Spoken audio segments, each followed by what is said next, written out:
ये कहानी जेनिफर नाम की एक बहुत ही खूबसूरत लड़की के ऊपर आधारित है, जो लड़कों को हर वक्त अपना सब कुछ देने के लिए तैयार रहती है। लेकिन इसके बदले में वो उनसे क्या क्या लेती है, ये हम आज की इस एक्सप्लेनेशन में देखने वाले हैं। आज मैं जिस फिल्म को एक्सप्लेन करने वाला हूँ उसका नाम है जेनिफर्स बॉडी और ये फिल्म 2009 में रिलीज हुई थी। कहानी शुरू होती है और हम नीडी नाम की एक लड़की को देखते हैं जो कि एक पागल खाने में कैद होती है। तभी उसके पास उस पागल खाने की नर्स आती है और उसे खाना खाने के लिए पूछने लगती है, पर तभी नीडी उस नर्स के पिछवाड़े पर एक जोर से लात मारती है और उसको दूर फेंक देती है। उसी समय वहाँ पर 2 सिक्योरिटी गार्ड आते हैं और नीडी को उठाकर एक सेल में बंद कर देते हैं। अब यहाँ पर नीडी हम व्यूअर्स को बताने लगती है कि मैं भी कभी नॉर्मल हुआ करती थी। इसके बाद कहानी सीधा फ्लैशबैक में जाती है और हम एक टाउन को देखते हैं जिसका नाम होता है डेविल्स कैटल। दरअसल इस टाउन का नाम वहाँ पर एक झरने की वजह से पड़ा था जिसका पानी एक बड़े से गड्ढे में जाता था और उस गड्ढे का पानी कहाँ जाता था ये किसी को भी नहीं पता। वहाँ पर बहुत सारे साइंटिस्ट उसमें अलग अलग चीजें डालकर पता लगाने की कोशिश करते थे कि वो चीजें कहाँ पर जाती हैं, पर कोई भी इस बारे में पता नहीं लगा पाता। अगले सीन में हम जेनिफर नाम की एक खूबसूरत लड़की को देखते हैं जो कि कॉलेज की हेड चीयर लीडर होती है। जेनिफर अपने कॉलेज की सबसे सुंदर और कॉन्फिडेंट लड़की थी। और वहीं हम जेनिफर की बेस्ट फ्रेंड नीडी को भी देखते हैं जो कि जेनिफर से बिल्कुल ही उल्टी थी, लेकिन वो दोनों बेस्ट फ्रेंड थे और अपना ज्यादातर टाइम साथ ही स्पेंड करते थे। नीडी का एक बॉयफ्रेंड भी था जिसका नाम होता है निर्मल निरोध, पर नीडी अपने बॉयफ्रेंड से ज्यादा अपना टाइम जेनिफर के साथ ही स्पेंड किया करती थी। फिर एक रात नीडी और निर्मल निरोध साथ में घचाघच मचाने का प्लान बनाते हैं। फिर निर्मल निरोध नीडी की सुरंग की खुदाई शुरू ही करने वाला होता है कि तभी अचानक वहाँ पर कबाब में हड्डी जेनिफर आ जाती है और वो नीडी को उसके साथ एक क्लब में चलने के लिए बोलती है। अब ये देखकर निर्मल निरोध सोचता है कि आज रात तो उसे हाथ गाड़ी से ही काम चलाना पड़ेगा। फिर कुछ देर बाद वो दोनों क्लब आ जाती हैं जहाँ पर जेनिफर उस क्लब के बहुत सारे मुस्टंडों से मिलती है। अब ये सब देखकर हम व्यूवर्स को भी पता चल जाता है कि इन मुस्टंडों ने मिलकर जेनिफर की तितली का चमगादड़ बना दिया है। फिर जेनिफर की मुलाकात एक लड़के से होती है जिसका नाम होता है टोनी कक्कड़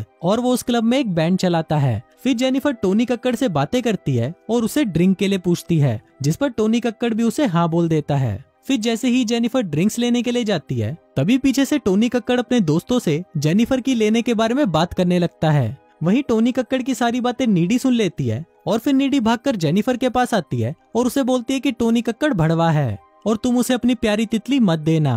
पर जेनिफर नीडी की बातों पर बिल्कुल भी ध्यान नहीं देती और वो टोनी कक्कड़ का परफॉर्मेंस देखने के लिए चली जाती है। अब उसकी परफॉर्मेंस शुरू होने के कुछ टाइम बाद ही उस क्लब में आग लग जाती है और चारों तरफ भगदड़ मच जाती है। सभी लोग वहाँ से बाहर निकलने के लिए भाग रहे होते हैं और इस भगदड़ में बहुत सारे लोग कुचले भी जाते हैं। फिर नीडी जेनिफर को अपने साथ वॉशरूम में ले जाती है और वो दोनों वॉशरूम की खिड़की खोलकर वहाँ से बाहर निकल जाती हैं। बाहर निकलते ही नीडी देखती है कि वो क्लब पूरी तरह जल चुका है और उसके अंदर लोग बाहर निकलने के लिए जोर जोर से चिल्ला रहे हैं। तभी वहाँ पर टोनी कक्कड़ आ जाता है और वो जेनिफर को अपने साथ चलने के लिए बोलता है। नीडी उसे जाने के लिए मना कर देती है, पर जेनिफर टोनी कक्कड़ के साथ जाने के लिए राजी हो जाती है और फिर वो टोनी कक्कड़ की वैन में बैठकर वहाँ से चली जाती है। पर नीडी को ये सब बिल्कुल भी अच्छा नहीं लगता कि जेनिफर कुछ अनजान चूतियों के साथ चली गई है। फिर घर पर नीडी को जेनिफर की बहुत चिंता होने लगती है, इसलिए नीडी अपने बॉयफ्रेंड निर्मल निरोध को फोन लगाती है और उसे सारी बातें बता देती है। नीडी बहुत ज्यादा घबराई हुई थी कि वो लोग जेनिफर के साथ कुछ कर ना दें। तभी नीडी के दरवाजे पर कोई नॉक करता है और नीडी देखने के लिए नीचे चली जाती है। फिर वो जैसे ही दरवाजा खोलती है तो वो देखती है कि वहाँ पर कोई नहीं होता। फिर वो दरवाजा बंद करके वहाँ से जाने ही लगती है कि तभी उसको नीचे के रूम से किसी की आवाज आने लगती है। फिर नीडी उस रूम के अंदर जाती है तो वो देखती है कि वहाँ पर जेनिफर खड़ी है और उसके पूरे शरीर पर खून लगा हुआ है। इसके बाद जेनिफर नीडी का फ्रिज खोलती है और उसमें से कच्चा मांस निकालकर खाने लगती है। अब नीडी जेनिफर को देखकर बहुत डर जाती है और उससे बात करने की कोशिश करती है, पर जेनिफर वहाँ पर काफी डरावनी आवाजें निकालने लगती है और फिर वो अपने मुंह से कोई काला लिक्विड निकालकर वहाँ से चली जाती है। फिर अगली सुबह कॉलेज में नीडी जेनिफर और कल रात के बारे में सोच ही रही होती है कि तभी वहाँ पर जेनिफर आ जाती है जो बिल्कुल ठीक लग रही थी। अब नीडी जेनिफर से कल रात के बारे में बात करने लगती है, पर तभी वहाँ पर प्रोफेसर चूतड़मल आ जाते हैं और पिछली रात क्लब में मरे हुए लोगों के बारे में बात करने लगते हैं। वहीं जेनिफर प्रोफेसर चूतड़मल की बातें सुनकर हंसने लगती है जो कि नीडी को काफी अजीब लग रहा था। दूसरी तरफ हम स्कूल की फुटबॉल टीम के कैप्टन झुंझुनू को देखते हैं जो कि ग्राउंड में अकेला खड़ा होता है। झुंझुनू अपने मरे हुए दोस्तों के बारे में सोचकर बहुत दुखी होता है, पर तभी उसके पास जेनिफर आती है और उसको बोलती है कि मैं भी बहुत दुखी हूँ, प्लीज मेरा दुख दूर करो।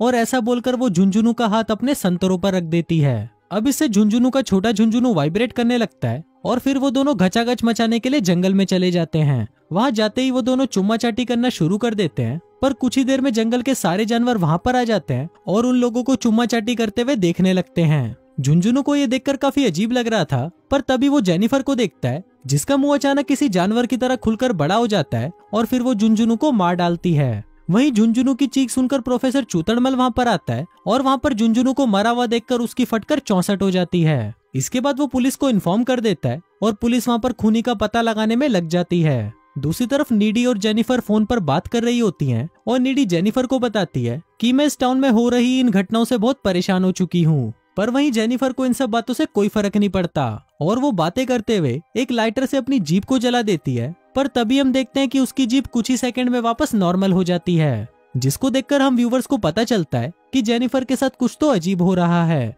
अगले दिन कॉलेज में तैमूर नाम का एक स्टूडेंट जेनिफर के पास आता है और उसको साथ में डेट पर चलने के लिए पूछता है। वहीं जेनिफर भी तैमूर को हाँ बोल देती है और उसे आज रात को अपने घर पर बुलाती है और कहती है कि मैं अपना पता तुमको मैसेज कर दूंगी। फिर रात को जब तैमूर उस एड्रेस पर पहुंचता है तो वो देखता है कि वो बिल्डिंग पूरी तरह सुनसान है और वहाँ पर बहुत अंधेरा है। तभी जेनिफर वहाँ पर आती है और तैमूर के पास आकर उसे किस करने लगती है। इसी दौरान तैमूर नोटिस करता है कि जेनिफर की आंखों का कलर चेंज हो रहा है। अब ये देखकर तैमूर डर जाता है और वहाँ से भागने की कोशिश करता है, पर उसी वक्त जेनिफर तैमूर पर हमला कर देती है और उसे मारकर खा जाती है। दूसरी तरफ हम नीडी को देखते हैं जो कि अपने बॉयफ्रेंड के साथ पलंग तोड़ रही होती है, लेकिन तभी वहाँ पर उसको जेनिफर दिखाई देती है जिसको देखकर वो काफी ज्यादा डर जाती है और उठकर वहाँ से चली जाती है। नीडी कार ड्राइव करके अपने घर जा रही होती है, पर तभी रास्ते में उसे जेनिफर दिखाई देती है जो उसके कार के ऊपर जंप करती है। अभी सब देखकर नीडी की भी फटकर 64 हो जाती है और वो घर आकर रोने लगती है। इसके बाद वो जैसे ही अपने रूम में जाती है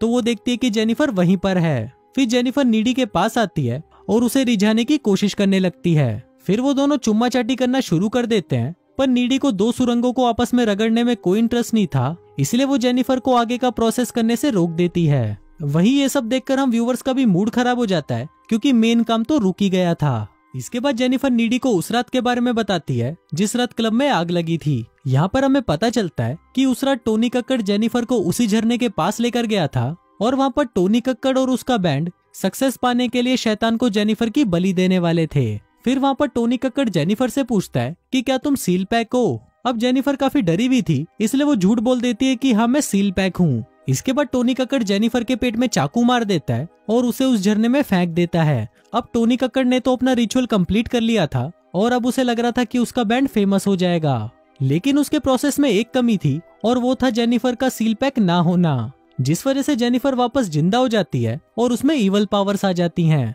अब ये बताते हुए जेनिफर अपने हाथ में कट लगाती है जो तुरंत वापस नॉर्मल हो जाता है। अब ये सब देखकर नीडी काफी डर जाती है और वो जेनिफर को वहाँ से जाने के लिए बोलती है और फिर जेनिफर भी उसके घर की विंडो से कूदकर वहाँ से चली जाती है। फिर अगले दिन नीडी जेनिफर के साथ जो कुछ हो रहा था उसके बारे में पता लगाने लाइब्रेरी जाती है और वहाँ पर कुछ बुक्स पढ़ने के बाद नीडी को ये पता चलता है कि टोनी कक्कड़ और उसके बैंड ने जेनिफर को सील पैक समझकर उसकी बलि दे दी थी, पर वहीं जेनिफर की बॉडी पर डेविल ने कब्जा कर लिया, जिस वजह से उसके अंदर डेविल की पावर्स आ गई हैं।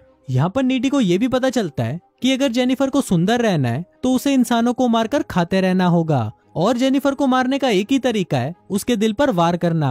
अब नीडी को ये डर लगने लगता है कि कहीं जेनिफर उसके बॉयफ्रेंड निर्मल निरोध को भी ना मार डाले, इसीलिए नीडी निर्मल निरोध के पास जाती है और उससे ब्रेकअप कर लेती है। साथ ही वो उसे ये भी बताती है कि जेनिफर अब एक डेविल बन चुकी है, पर इस पर निर्मल निरोध उसकी बातों पर विश्वास नहीं करता और वहाँ से चला जाता है। उसी रात स्कूल में एक डांस पार्टी होती है और सभी लोग उस पार्टी में जाने के लिए तैयार हो रहे होते हैं। तभी नीडी भी सबसे पहले उस पार्टी में पहुंच जाती है और वहाँ पर निर्मल निरोध का इंतजार करने लगती है। दूसरी तरफ निर्मल निरोध पैदल ही अपने घर से उस पार्टी में जा रहा होता है। तभी रास्ते में उसे जेनिफर मिलती है और उसे नीडी के बारे में बताने लगती है। जेनिफर उसे बताती है कि स्कूल टाइम में नीडी के मौत के कुएं में बहुत सारे लड़कों ने अपनी बाइक चलाई है। अभी सभी बातें सुनकर निर्मल निरोध काफी सैड हो जाता है, पर तभी जेनिफर उसे रिझाने लगती है और उसके साथ घचाघच करने के लिए उसे लेकर एक सुनसान जगह पर आ जाती है। वहीं पार्टी में नीडी को ऐसा एहसास होने लगता है कि शायद जेनिफर उसके बॉयफ्रेंड के साथ कुछ बुरा करने वाली है, इसलिए वो परेशान होकर निर्मल निरोध को ढूंढने के लिए पार्टी से बाहर आ जाती है।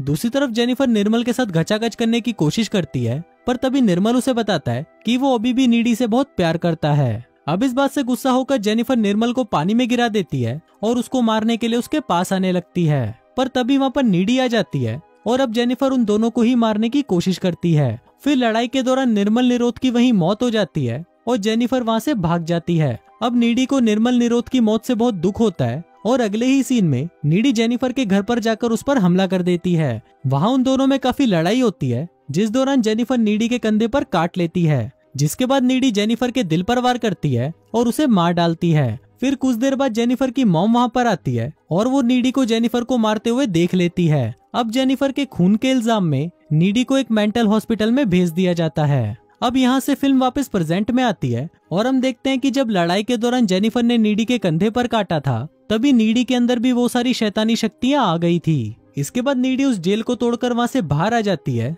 और वहाँ से सीधा उस झरने के पास जाती है जहाँ पर जेनिफर की बलि दी गई थी। अब फिल्म के लास्ट सीन में हम देखते हैं कि टोनी कक्कड़ और उसका बैंड काफी फेमस हो गया है, पर कुछ ही दिनों के अंदर उसके बैंड के सभी लोग मारे जाते हैं और सीसीटीवी फुटेज से पता चलता है कि नीडी ने ही जेनिफर का बदला लेने के लिए उनको मार डाला है। और फिर इसी के साथ ही ये फिल्म यहीं खत्म हो जाती है।